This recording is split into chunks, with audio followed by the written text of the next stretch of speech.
Aleta pun mulai duduk bersila hendak bermeditasi. Ia sedang mengosongkan hati dan pikirannya. Kemudian Aleta mulai membaca mantra tersebut. Lepas aku dari bumi, biar aku melayang dengan jasad yang hilang. Ruang-ruang sunyi jadi tempatku antara gelap dan angin yang jahat. Tak biarkan mata awam menangkap bayanganku. Hanya yang sama yang mampu menjadi kawanku. Hilang aku bersama aromaku tanpa jejak, tanpa salam. Kembali aku bukan padanya, tapi pada mereka yang memintaku.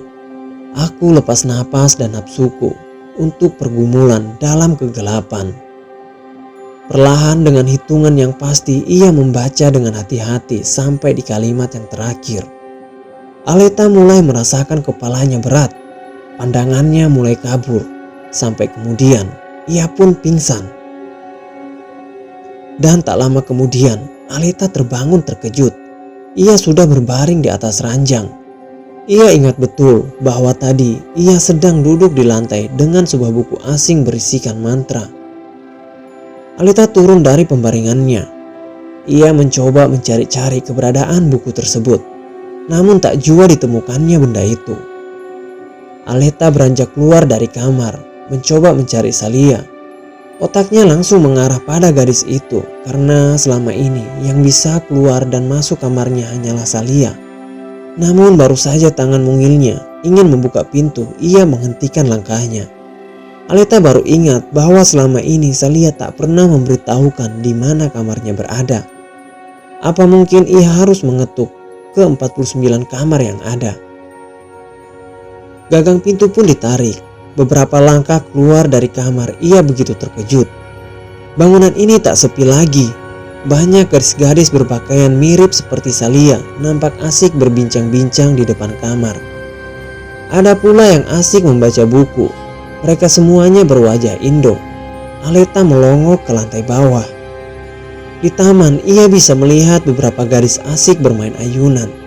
Walaupun hari sudah gelap, namun wajah mereka masih terlihat jelas lewat bantuan lampu taman yang sudah dinyalakan. Mungkin mereka sudah kembali dari liburannya. Apa aku tanyakan saja pada mereka di mana kamar Salia? Ucap Aleta dalam hati. Aleta mulai menyapa salah seorang gadis. Ia nampak lebih cantik dari Salia. Bulu matanya yang lentik, warna matanya hijau, kulitnya sedikit berbintik, bibirnya berwarna merah merona, rambutnya yang keriting dibiarkan terurai, tersemat jepitan bunga kecil di kepala bagian kanan atas. Hai, aku Aleta. Bolehkah kita berkenalan? Sapa Aleta yang sangat lembut sambil menawarkan tangan kanannya untuk berkenalan. Oh hai, aku Vienna. Kau sepertinya sedang nampak kebingungan, tanya wanita yang bernama Vienna. Oh iya, aku sedang mencari seseorang, jawab Aleta. Siapa? Bolehkah aku tahu? Tanya Vienna. Namanya Salia, jawab Aleta singkat. Hah? Salia? Salia van Wyk.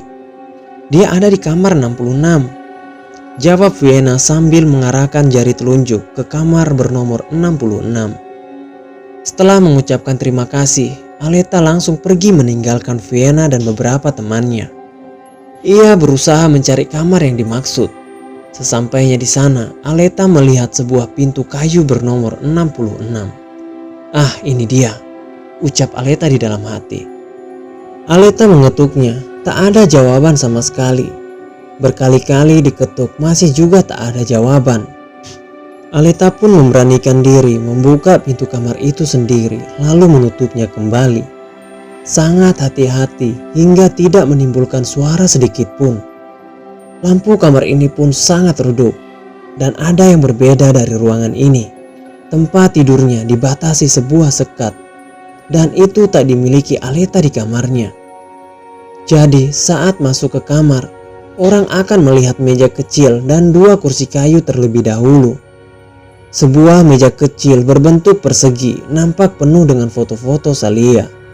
Semua fotonya berwarna hitam putih. Salia berpose macam-macam, ada yang sendiri, ada pula yang bersama kedua orang tuanya. Aleta melangkah lebih jauh. Di sana Aleta melihat sebuah lemari besi berkarat. mirip yang ada di kamarnya, namun nampak terbuka. Kaki Aleta berjalan mendekati lemari itu. Matanya ingin sekali melihat isi di dalamnya. Ia pun memberanikan diri. Namun ia melihat sejumlah baju ala noni Belanda tergantung di sana. Namun warnanya sangat lusuh, bahkan kecoklatan. Aleta mencoba menyentuhnya. Ia terkejut, ini seperti baju-baju puluhan tahun lalu yang sudah tak layak pakai. Begitu sangat rapuh. Di beberapa bagian sudah bolong, mungkin dimakan tikus. Di bagian bawah lemari sudah banyak rayap. Mana mungkin Salia membiarkan lemarinya seperti ini, pikir Aleta. Jantung Aleta berdegup sangat kencang. Namun kakinya terus ingin berjalan mengarah ke ranjang di balik sekat. Ia yakin Salia tengah tertidur di sana. Aleta pun berjalan perlahan-lahan. Salia? Aleta hampir pingsan. Ia melihat sebuah tubuh seperti nenek renta terbaring dengan sebuah kalung salib di lehernya. Rambutnya yang berwarna keemasan pun memutih. Awalnya, Aleta tak yakin bahwa itu adalah Salia. Namun ketika ia melihat sebuah tanda lahir di punggung tangan orang dalam pembaringan itu, ia yakin sekali bahwa itu adalah Salia. Ditambah lagi wajahnya cantik, Salia benar-benar terbias di wajah itu. Apa ini mamanya? Atau neneknya? Oh Tuhan, ada apakah ini? Ucap Aleta dalam hati yang penasaran bercampur dengan rasa takut. Aleta berharap ini semua hanya mimpi. Namun ia tak ingin mengakhiri ini. Ia masih menikmati permainan jantungnya. Perasaan ini yang tak pernah ia temukan saat ia membaca buku-buku horor yang sama sekali tak memacu adrenalinnya. Aleta pun mengelus tangan orang yang terbaring itu. Ia merasakan tubuh itu begitu dingin. Ia mengelus kedua pipi yang hanya berbalut kulit keriput itu. Tanpa disangka, kedua mata perempuan itu terbuka. Aleta tak mampu berkata-kata. Mulutnya bungkam. Wanita itu bangun dari tidurnya. Suara sendi seperti orang sedang meregangkan otot terdengar jelas. Perempuan itu membuka mulutnya. Jelas terlihat bibir keriputnya sudah mengelupas. Jejeran giginya pun menghitam. Namun ia masih terlihat sangat cantik. Aleta. Salia, apa kau itu Salia? Tanya Aleta. Siapa yang membawamu ke sini? Seorang mengatakan padaku bahwa ini kamarmu. Siapa? Apakah Nyonya Ramses? Tanya Salia. Bukan dia, tapi seorang gadis. Kalau tidak salah ingat namanya adalah Vienna. Jawab Aleta. Salia menunduk. Ia seperti ingin menangis.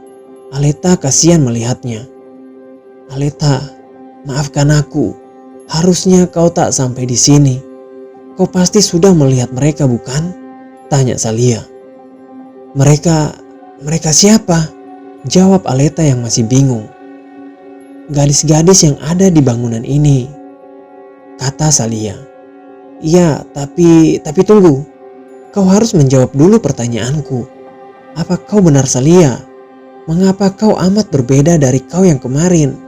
Tanya Aleta yang penasaran. Aku menemuimu dengan penampilanku ratusan tahun yang lalu. Saat aku masih cantik, saat aku belum mengetahui bahwa bangunan ini akan membelengguku. Apa maksudmu? Tanya Aleta yang semakin penasaran. Salia pun mulai bercerita. Puluhan tahun lalu, aku dan beberapa rekanku yang notabene keturunan Belanda secara serentak dimasukkan ke dalam asrama ini. Pemilik asrama ini adalah Tuan Ramses. Ia terkenal memiliki ilmu hitam. Ia memiliki sebuah mantra, di mana mantra tersebut bisa membuat orang mati tanpa merasakan sakit dan membiarkan roh arwah orang tersebut bergentayangan tanpa ada batasan waktu. Awalnya semuanya nampak normal saja.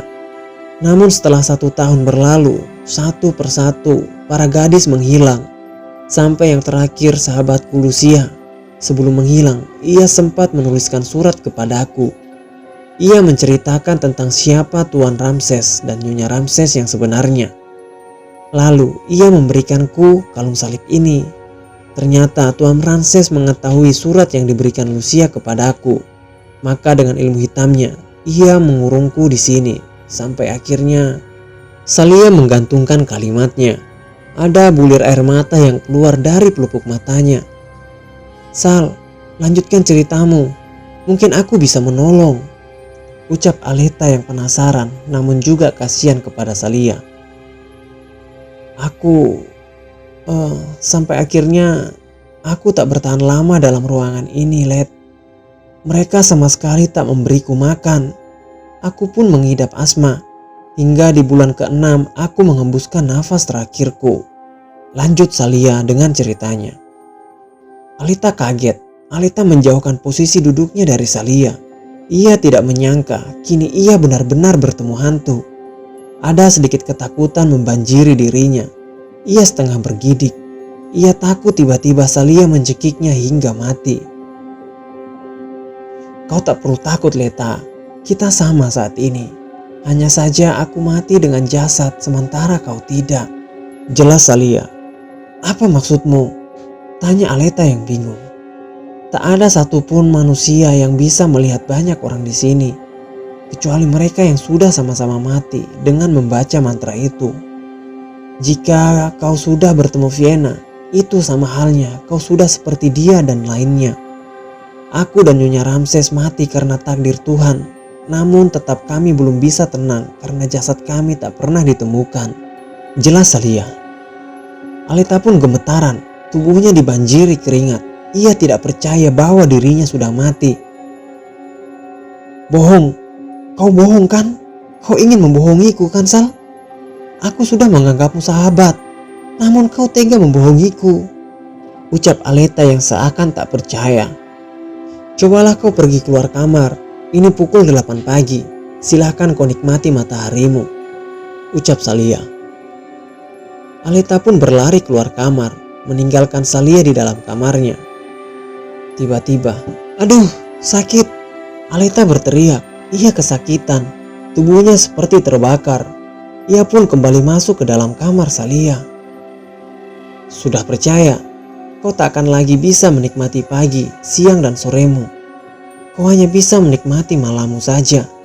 Apakah kau tak menyadari bahwa aku selalu menemanimu di kala malam? Apakah kau tak menyadari Nyonya Ramses selalu mengenakan pakaian yang menutupi tubuhnya? Ini takdir kita," jelas Salia. Aleta pun hanya bisa menangis sesenggukan. Ia menyesal membaca mantra itu. Ia merasa bodoh. Ia tak menyangka bahwa kini ia adalah hantu. Apakah ada cara lain Salia untuk bisa keluar atau mematahkan mantra ini? Tak ada. Tak akan pernah ada. Kau, aku, juga mereka akan jadi penghuni asrama tua ini selamanya. Selamat datang Aleta. Selamat datang di asrama kita, kata Salia.